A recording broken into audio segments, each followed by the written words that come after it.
Hey guys, Trevor here, and in this video, I'm going to show you how to lock hidden photos on your iPhone.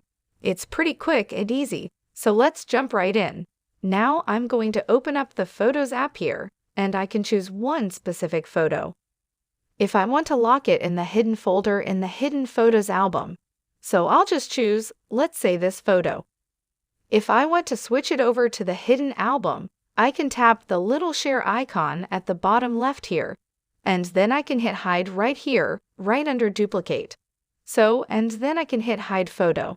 So now that photo is hidden and I can lock it in that in folder.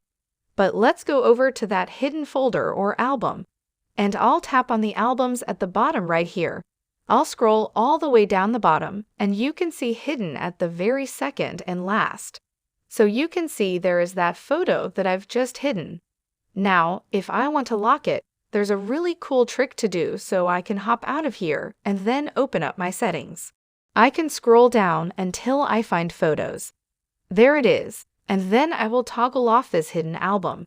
So toggle that off, and now let's go back into our photos and go to your albums, and you'll see at the very bottom that hidden album is no longer visible.